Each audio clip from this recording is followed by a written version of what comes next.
작년까지 제가 분당우리교회 게시판을 보면서 기도 게시판이 있거든요. 그걸 보면서 종종 기도를 했습니다. 근데 오랜만에 그 기도 게시판에 들어가 보았습니다. 많은 기도 제목이 있는데 특별히 제 눈에 들어오는 제목이 있었습니다. 마지막 희망, 마지막 희망이라는 제목이 있었습니다. 이렇게 시작을 합니다. 새해를 맞이하는 새벽, 답답한 마음에 지푸라기라도 잡는 심정으로 기도 요청을 드립니다. 이렇게 하고서는 자기도 소개하고 왜 또 어떤 기도 제목을 부탁하는지를 쭉 설명을 해 놓았습니다. 이분이 30대 주부입니다. 남편과 교회 청년부에서 만나서 결혼을 했고 또 결혼한 후에 10년 동안 진짜 열심히 교회를 섬겼더라고요. 봉사도 하고 예배 또 뭐 훈련 많은 것들을 열심히 참여하고 섬겼습니다. 그런데 어느 지점에서부턴가 이분의 마음속에서 점점 열정이 사라지기 시작한 거예요. 그리고 점점 마음이 식어져 갔습니다.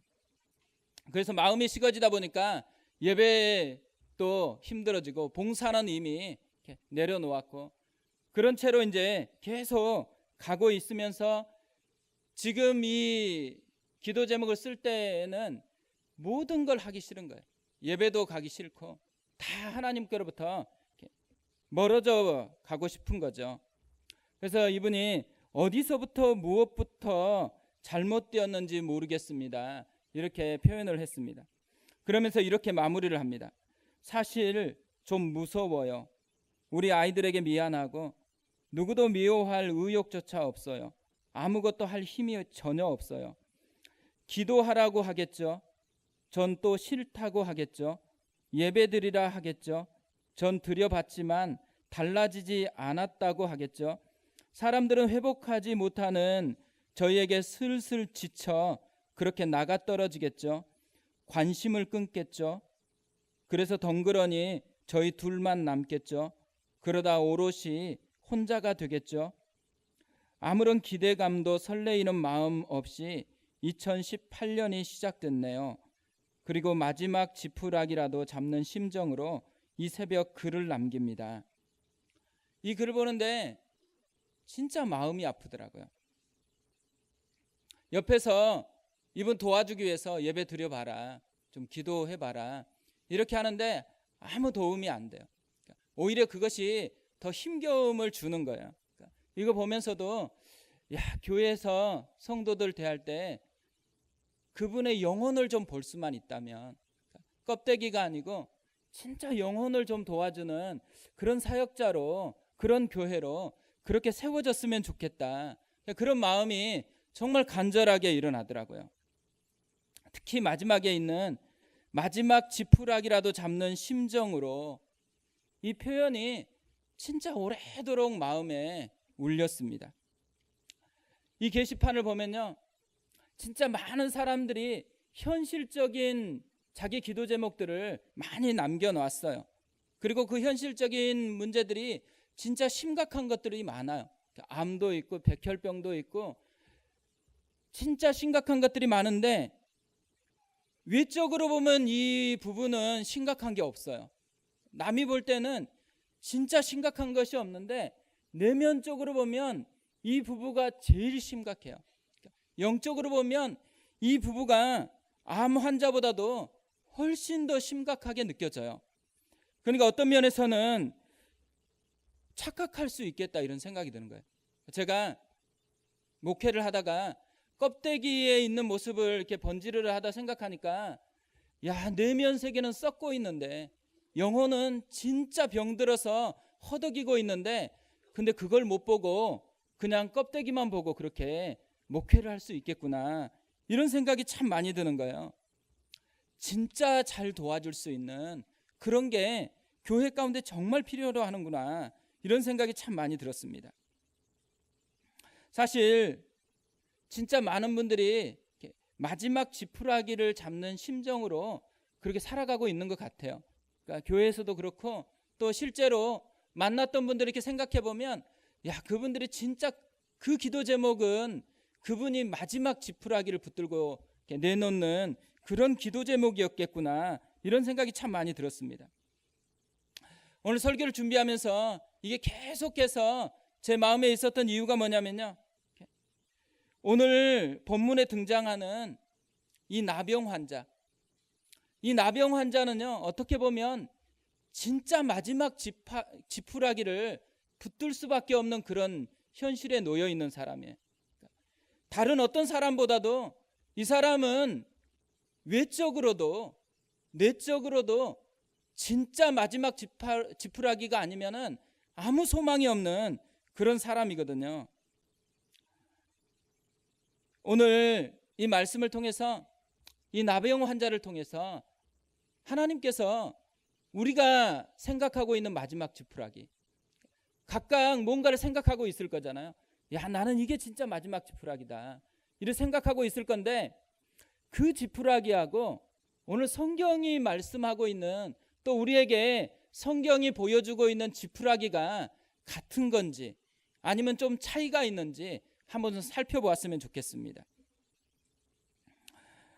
40절에 보면 한 나병 환자가 예수께 와서 꿇어 엎드려 간구하여 이르되 원하시면 저를 깨끗게 하실 수 있나이다, 이렇게 이야기가 시작됩니다. 한 나병 환자의 등장으로 이야기가 시작되는 거죠.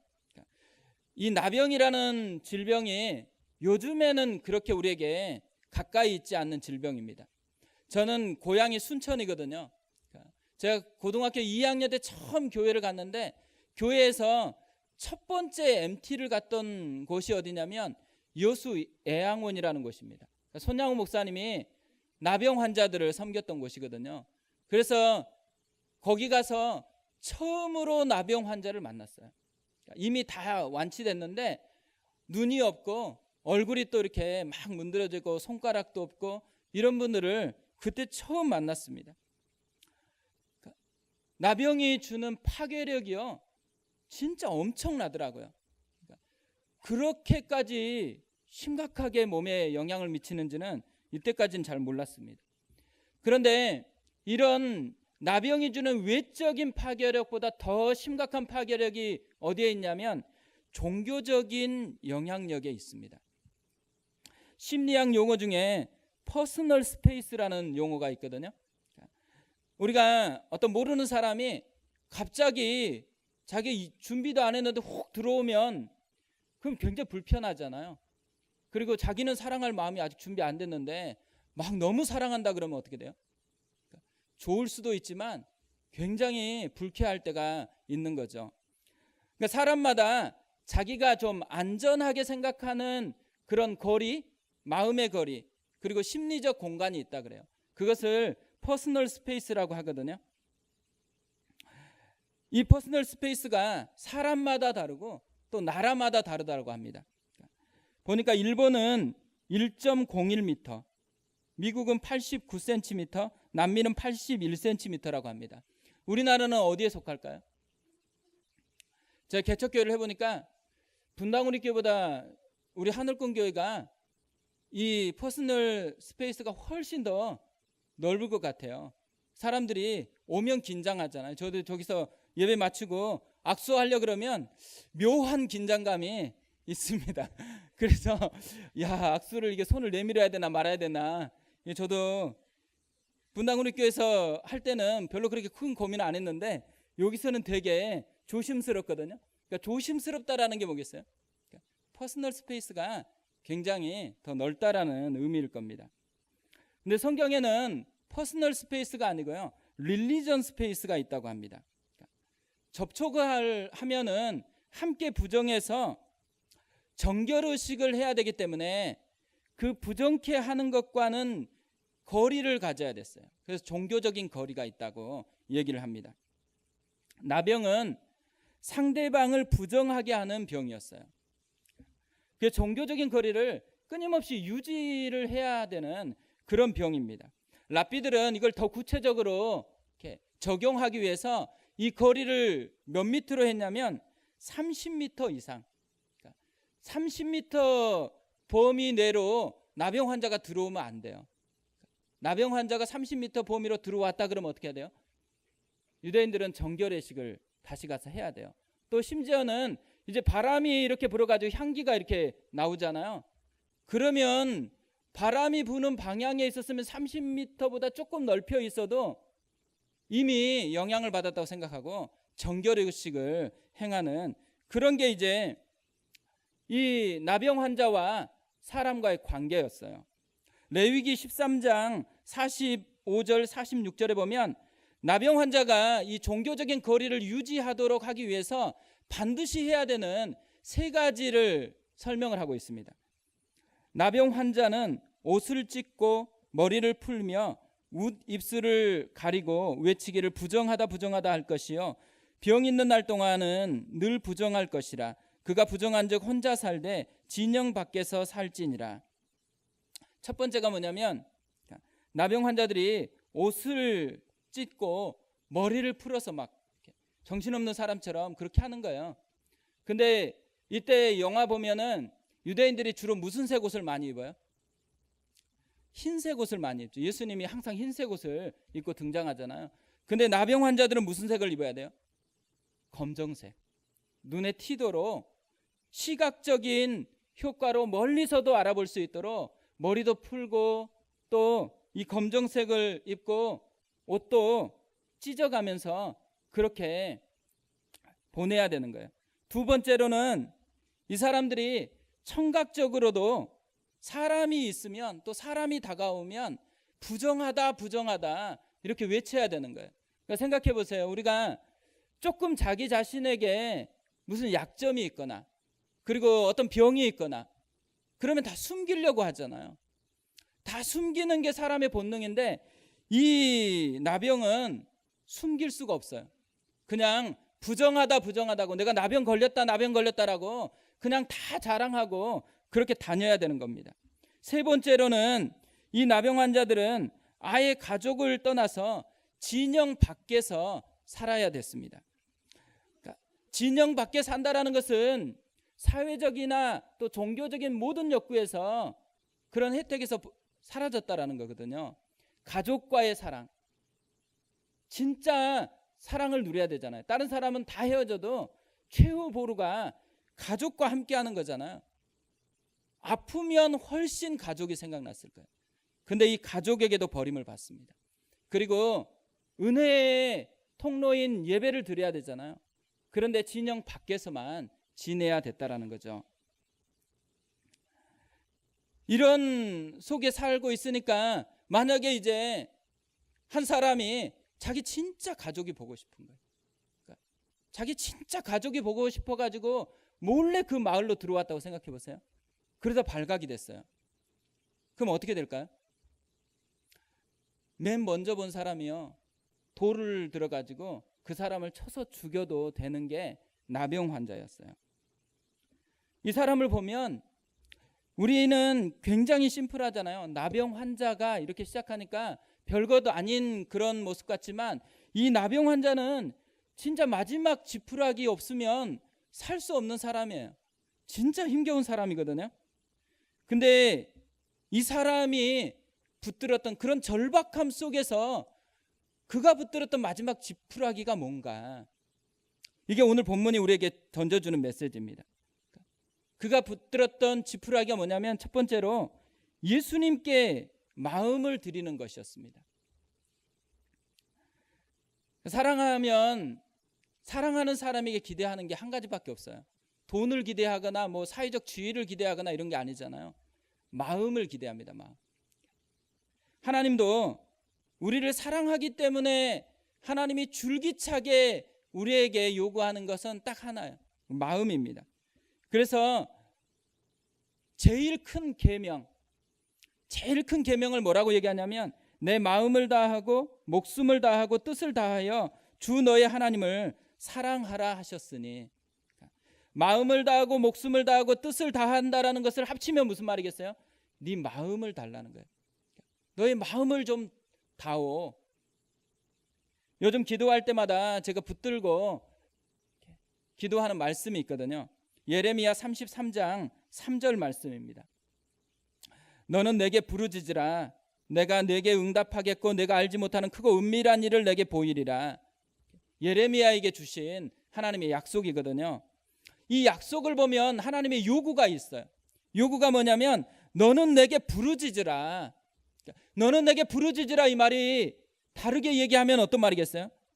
마음을 좀 나에게 다오. 나에게 좀 마음을 좀 주라. 이 나병 환자는요, 이런 환경에서 예수님께 마음을 드리는 사람이었어요. 40절 다시 보면 한 나병 환자가 예수께 와서 꿇어 엎드려 간구하여 이르되 원하시면 저를 깨끗하게 하실 수 있나이다. 여기 보면 진짜 엄청난 단어가 있거든요. 그게 뭐냐면 와서라는 단어예요. 와서. 우리 같은 사람에게는 예수께 와서 이 말이 그렇게 심각한 단어가 아닙니다. 그냥 우리는 가면 돼요. 예수님께 그냥 가도 아무런 문제가 없어요. 그런데 이 사람은 나병 환자예요. 종교적 거리를 유지해야 돼요. 그걸 안 하면 어떻게 돼요? 돌에 맞아 죽을 수 있습니다. 이때 예수님만 혼자 있었다. 그러면 조금 더 괜찮겠죠. 근데 예수님과 혼자 있었던 게 아니에요. 예수님만 있었던 게 아니고 제자들도 있었고 또 마태복음에 보면 사람들이 많이 있었어요. 산상설교 끝마치고 나서 이 사건이 일어났다라고 얘기를 하고 있거든요. 그러니까 엄청나게 많은 사람들이 있었는데 그런데 이 사람들 사이를 뚫고서 이 사람이 예수님께 갔다라는 거예요. 이 사람은 장벽이 없어서 그냥 예수님께 간 게 아니잖아요. 죽을지도 몰라요. 사람이라는 장벽도 있어요. 그런데도 불구하고 이 장벽을 넘어서서 목숨을 걸고 예수님께 갔다라는 말입니다. 예수님만 만날 수 있으면 돌에 맞아 죽어도 좋다라는 의미예요. 어떤 면에서는 돌에 맞아 죽는 것보다 예수님을 만나는 것이 이분에겐 더 중요하다는 그런 말이에요. 예수님을 진짜 사랑하는 거예요. 예수님을 진짜 마음에 사모함이 있으니까 자기가 죽는 것보다 예수를 만나는 것이 더 사모해져서 이분이 지금 이런 죽을지도 모르는 이 상황을 뚫고서 예수님께 와서 이렇게 나아갔다라는 거죠. 그리고 나서 이 사람이 꿇어 엎드렸습니다. 꿇어 엎드렸다라는 걸 보면 이때까지 예수님께서 제자도 이렇게 불렀거든요. 그리고 나서 또 많은 사람들에게 귀신을 쫓아내고 병자를 치료했어요. 근데 아무도 여기까지 오는 동안에 꿇어 엎드린 사람이 없어요. 예수님께 마음을 들여서 경배를 하는 사람이 없어요. 근데 이 사람이 지금 기적을 경험한 게 아니에요. 이 사람이 치료를 받고 다 나은 게 아닌데 그런데 뭐예요? 와서 꿇어 엎드려 이렇게 얘기합니다. 예수님께 자기의 마음을 다 보여주고 있는 거죠. 그리고 나서 이분이 원하시면 저를 깨끗하게 하실 수 있나이다 이렇게 얘기합니다. 이 말을 다시 바꿔보면 이런 말이에요. 원하지 않으시면 깨끗하게 하지 않으셔도 저는 괜찮습니다 이런 의미예요. 우리는 예수님께 왔을 때 다 뭐가 기준이에요? 내 문제가 기준이잖아요. 주님 나의 이 문제 이렇게 심각한데 이것 좀 빨리 해결해 달라고. 이거 해결 안 하면 주님은 하나님도 아니라고. 그냥 교회도 뭐고 때려 다 치우겠다고. 그렇게 얘기하는 게 우리의 마음이잖아요. 근데 이분은 지금 자기가 진짜 심각한 병이거든요. 그럼에도 불구하고 그 병에 대해서 우선권이 자기에게 있지 않고 예수님께 우선권, 예수님께 기준을 두고 있는 거예요. 그래서 예수님이 원하시면 깨끗하게 해달라고 그렇게 부탁을 하고 있는 겁니다. 깨끗하게 하실 수 있나이다 이 표현 속에는 뭐가 있어요? 능력이 없어서 그렇게 말하는 게 아니고 이미 능력은 있다라는 거예요. 예수님은 이미 능력이 있고 치료할 능력이 있고 하나님이시다라는 거예요. 그럼에도 불구하고 뭐야? 그럼에도 불구하고 예수님이 원하는 대로 자기 인생을 맡겨보겠다라는 거죠. 이 사람은 진짜 멋진 신앙 고백을 하고 있는 거예요. 예수님이 자기의 주인이시다라는 거잖아요. 그리고 예수님이 자기 하나님이시다라는 거예요. 어떻게 보면 베드로가 했던 그런 신앙 고백보다 이분이 하는 신앙 고백이 훨씬 더 좋은 신앙 고백이라고 생각해요. 말만 하는 게 아니고 온 몸으로 지금 자기가 예수님께 자기의 모습을 보여주고 있기 때문에 그렇습니다. 이 짧은 문장, 예수께 와서 꿇어 엎드려 원하시면 깨끗게 하실 수 있나이다. 정말 짧은 문장이잖아요. 이 문장을 종합해서 보면 뭘로 다시 표현할 수 있냐면, 내가 내 마음을 예수님께 드립니다, 이런 말인 거예요. 그러니까 진짜 예수님께 마음을 드립니다. 자기 목숨을 걸고, 자기 존재를 걸고서 예수님께 지금 마음을 걸고 그분을 만나고 싶어서 여기에 나왔다라고 그렇게 고백하고 있는 거죠. 이 사람의 믿음이 어디에서 왔을까요? 이 사람의 믿음이요, 어떤 깊은 제자 훈련을 받았거나 이런 데서 온 게 아니에요. 예수님께서 행하셨던 그 사역에 대한 소문을 누군가가 전해준 거예요. 그러니까 그냥 이름 없는 어떤 사람이 전해줬던 그 짧은 메시지가 이분 마음에 온전히 새로운 변화를 일으키는 거죠. 그러니까 사실요, 목마른 사람은 조그만한 것에도 엄청나게 마음이 당깁니다. 신앙생활할 때 위기가 어디에 있냐면 목마름이 없는 거예요. 우리 가운데 목마름이 없다 보니까 주어지는 건 다 해요. 그 첫 번째 그 기도 제목을 썼던 그 사람처럼 할 건 다 해요. 근데 뭐가 쏙 빠진 거예요? 목마름. 하나님을 목말라 했던 그 목마름 대신에 뭘로 채운 거예요? 행위들로, 봉사나 다른 것으로 다 채우다 보니까 번아웃이 돼버렸다라는 거죠.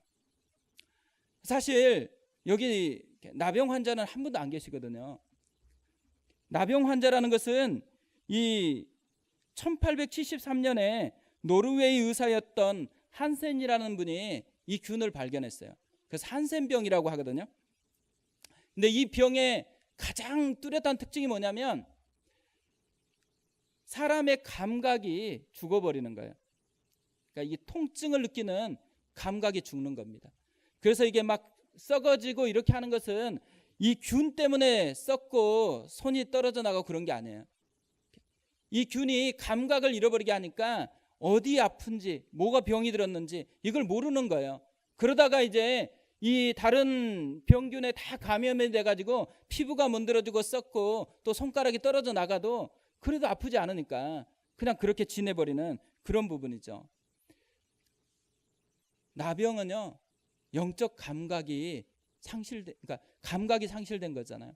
우리는 뭐냐면 몸은 멀쩡한데 영적인 감각이 상실된 분들이 되게 많은 거예요. 그러니까 말씀을 들어도 그 말씀이 자기 심령에 울리지를 않아요. 그러니까 우리가 예배를 드려도 예배가 예수님을 만나는 시간이잖아요. 설교를 듣는 시간이 아니에요. 이 시간에 함께 하시는 예수님을 만나는 시간이거든요. 그런데 예수님만 만나는 것 빼고는 다 하고 그냥 가는 거예요. 그리고 났는데도 불구하고 아무런 마음에 힘겨움이 없어요. 오히려 예배 잘 드렸다라고 그렇게 지나가는 거예요. 무슨 말이겠어요? 영적인 문둥병자가 아닌지 점검을 해보라는 거예요. 어떻게 보면 이 나병 환자가 우리에게 주는 메시지가 거기 있는 거죠. 우리 몸이 멀쩡하냐? 그럼에도 불구하고 예수님께 마음 드릴 그런 마음은 전혀 없느냐? 그러면 영적인 문둥병자라는 거예요. 빨리 회복하라는 거예요. 빨리 다시 장벽을 넘어서라도 예수님께 마음을 드리는 사람이 되라는 거예요. 그래야지 진짜 살아있는 그런 하나님의 사람이 된다라는 거죠. 이 설교를 준비하는데 찬양 한 곡이 생각이 났습니다. 전에는 자주 불렀는데 요즘 근래에는 잘 부르지 않았던 찬양인 것 같아요. 예수님 목마릅니다, 이런 제목의 찬양이거든요. 예수님 목마릅니다. 오시어 기름 부으소서.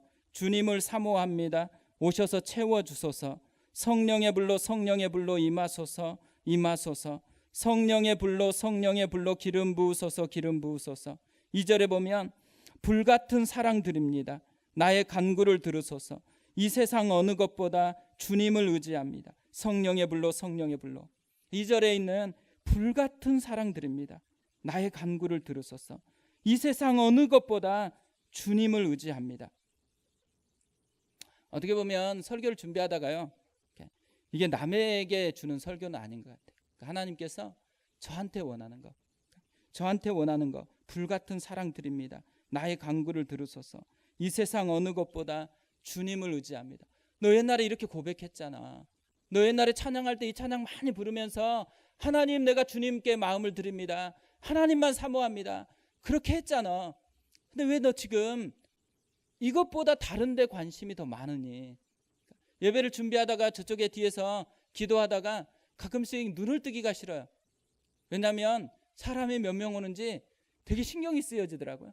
그래서 눈을 감고 찬양하는 때가 되게 많아요. 왜 눈을 감냐면 내 마음이 약해가지고 아직 주님께 마음을 드려야 되는데, 진짜 주님께 온 마음이 담겨져야 되는데 자꾸 다른 데로 가는 거예요. 그래서 그걸 방지하려고 눈을 감고 기도하고 찬양하고 또 하나님 앞에 이걸 뛰어넘을 수 있게 해달라고, 이런 연약함을 좀 뛰어넘을 수 있게 해달라고 그렇게 기도하면서 찬양하고 나가고 있습니다. 목마름, 진짜 예수님만으로 충분하고 예수님을 사모하는 그 마음 때문에 하나님 앞에 나아가는 사람, 나병 환자가 우리를 그렇게 초대하고 있는 거예요. 두 번째로 이 나병 환자를 통해서 또 이 본문을 통해서 볼 수 있는 마지막 지푸라기가 뭐냐면 예수님도 마음을 주신다라는 것을 믿으라는 거예요. 사역을 하면서요, 제가 분당우리교회에 있을 때는 이찬수 목사님께서 저한테 이제 불러가지고 이걸 부탁을 하셨어요. 양 목사, 네가 나를 사랑해야 된다. 이걸 몇 번 하셨거든요. 그래서 제가 목사님, 제가 목사님 사랑하죠. 근데 생각해 보니까 목사님이 원하는 사랑의 그거하고 제가 표현하는 방식이 좀 거리감이 있었던 것 같아요. 그래서 몇 번 얘기를 하면서 이제 나중대에서는 얘기를 안 하셨거든요. 왜 안 하셨냐면 마음을 주고 마음을 받는 관계라는 것을 알았기 때문에 이제 굳이 오해할 필요가 없었던 거죠. 그런데 제가 사역을 해보니까 마음을 주는 게 진짜 중요하구나. 그리고 마음을 주고받는 관계가 진짜 중요한 관계구나. 이걸 굉장히 많이 느낍니다. 교회가 이렇게 개척이 됐잖아요. 개척교회에서 제일 중요한 게 뭘까 생각해보면 마음을 주고받는 거예요. 그러니까 너무 조심하다가 마음을 표현하지도 못하고, 또 어떤 때는 그냥 계속 저분에게 가서 얘기해볼까 말까 이렇게 고민하다 끝내버리는 경우가 되게 많거든요. 마음을 이어주는 이게 진짜 중요하다는 것을 계속 깨닫거든요. 예수님이 마음을 받았잖아요. 그리고 나서 예수님의 모습이 41절에 나옵니다. 예수께서 불쌍히 여기사 손을 내밀어 그에게 대시며 이르시되 내가 원하노니 깨끗함을 받으라 하시니, 예수님께서 불쌍히 여기셨다 그래요. 불쌍히 여기셨다는 말은 뭐겠어요? 마음을 주고 있다라는 거예요. 또 예수님께서 손을 내밀어 대시며 그래요. 이 나병 환자는 종교적 거리를 유지해야 되잖아요. 손을 대면 안 돼요. 손을 대면 정결의식을 다시 해야 돼요. 그런데 뭐예요? 손을 대시며 특별하게 만지셨어요. 마음을 담은 터치. 이게 예수님께서 이 나병 환자에게 보여주는 거죠. 그리고 나서 내가 원하노니 깨끗함을 받으라. 내가 원한다 그래요. 이 내 마음이다. 나도 너와 같은 마음이다. 이게 예수님의 모습이었습니다. 예수님께서 이 나병 환자의 기적만 줘도 되잖아요. 근데 기적보다 더 깊은 걸 주고 싶은 거예요. 왜냐하면 이 나병 환자가 기적을 바라고 온 게 아니고 마음을 바라고 왔잖아요. 그래서 예수님도 자신의 마음을 이 나병 환자에게 주고 있다라는 거죠. 사실 처음에 읽어드렸던 그 기도 제목 쓰신 분 보면요, 댓글이 제일 많이 달려 있어요.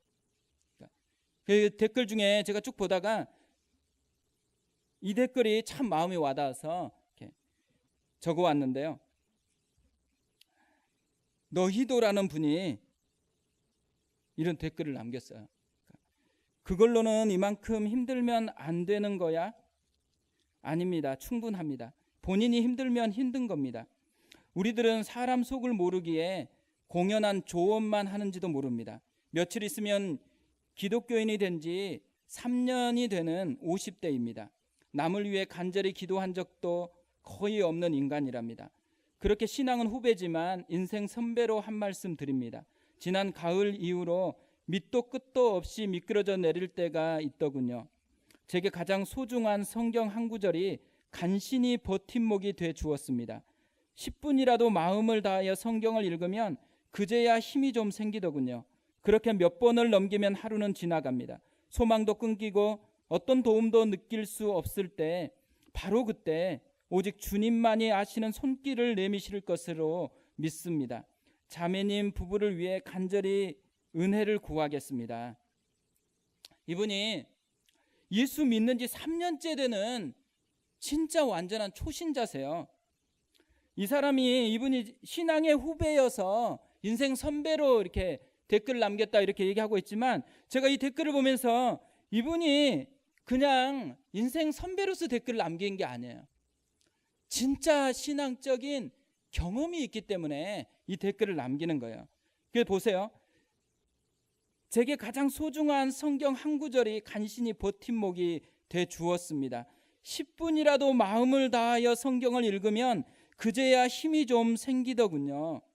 이분이 지금 예수님께 드린 마음이 뭐예요? 10분이라도 성경을 읽으면. 초신자니까 그 10분 동안에 마음을 드린 거예요. 10분 마음을 드렸더니 무슨 결과가 났어요? 그제야 힘이 좀 생기더군요. 예수님이 이분에게 마음을 주신 거예요. 그래서 힘을 얻은 거예요. 마음을 주고 마음을 받는, 마음과 마음이 이어지는 그 풍성함을 이분이 지금 맛보고 있는 거예요. 초신자인데 이게 너무 감격스러우니까 이분은 지금 10년 차인데, 그리고 결혼 전에도 신앙생활 했으면 진짜 오래 신앙생활 한 거잖아요. 근데 뭐만 빠졌어요? 마음과 마음이 이어지는 것만 빠진 거예요. 그러니까 답답하니까 이것을 얘기하고서 맨 마지막에 바로 그때 오직 주님만이 아시는 손길을 내미실 것으로 믿습니다. 주님께 마음 드려보라는 거예요. 그러면 주님이 또 마음을 줄 거라는 거예요. 신앙생활 하는 것은요, 공부하는 거 아니에요. 사건으로 주님을 만나는 거예요. 예수를 믿는다라는 것은 뭘 많이 배우려고 애쓰는 것이 아니에요. 봉사를 많이 하려고 애쓰는 것이 아니에요. 더 중요한 게 뭐예요? 마음을 드리고 마음을 경험하는 거예요. 예수님을 만나야 되는 거예요. 그 만나기 위해서 예수님께서 제자들에게 마지막 유언으로 남겼던 말씀, 맨 끝마디가 뭔지 아세요? 볼지어다 세상 끝날까지 너희와 항상 함께 있으리라. 예수님이 약속한 것은 열심히 공부하라는 게 아니에요. 내가 너와 항상 끝날까지 함께 있을 거니까 나에게 좀 마음을 좀 줘봐라. 그러면 나도 너에게 마음을 주어서 네가 지금 마음과 마음이 이어지는 게 뭔지를 좀 맛보아야 되지 않겠니? 이게 예수님이 제자들에게 마지막으로 남겼던 메시지입니다. 사무엘상 2장에 보면 엘리 제사장이 자기 아들이 범죄하고 있는데 그냥 방치를 해둬요. 그래서 하나님께서 열받으셨어요. 하나님께서 화가 나서 사람을 보냅니다. 사람을 보내서 엘리 제사장에게 하신 말씀이 뭐냐면, 나를 존중히 여기는 자를 내가 존중히 여기고 나를 멸시하는 자를 내가 경멸하리라. 무슨 말이겠어요? 나는 마음을 원한다는 거. 마음. 나한테 마음 주면 나도 마음을 줄게. 너 왜 자꾸 마음을 안 주고 다른 것만 하고 있니? 나한테 좀 마음을 다오. 이게 하나님의 마음이었다라는 거죠. 나병 환자가 우리에게 주는 메시지가 있어요. 또 나병 환자를 통해서 예수님이 우리에게 주는 메시지가 있어요. 마음을 좀 다오. 신앙생활은 마음과 마음이 만나는 것이다. 마음을 주면 나도 그곳에 마음 안에 거해서 그 마음과 마음이 이어질 때 기적이 일어나고, 마음과 마음이 이어질 때 하나님의 나라의 풍성함이 경험되는 것이다. 네 마음을 좀 다오.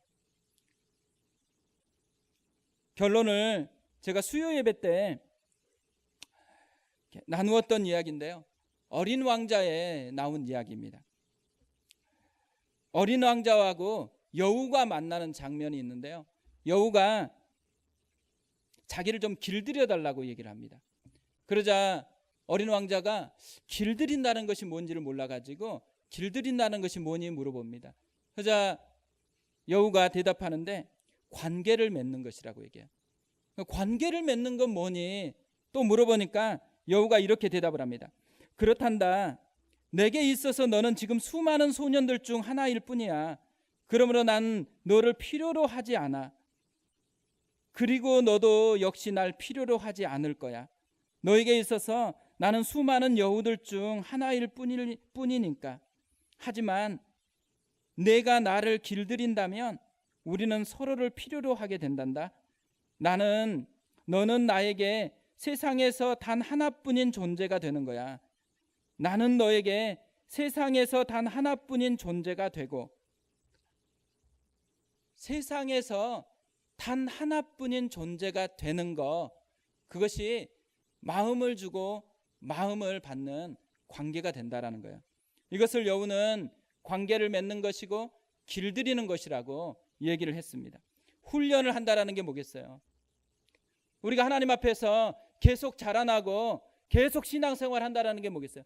길들여진다라는 거잖아요. 그 길들여지는 것이 익숙해지는 게 아니에요. 뭘 많이 알고 더 많은 헌신을 하고 봉사하는 스펙이 더 많아졌다라는 게 아니에요. 뭐가 길들여진 거라는 거예요?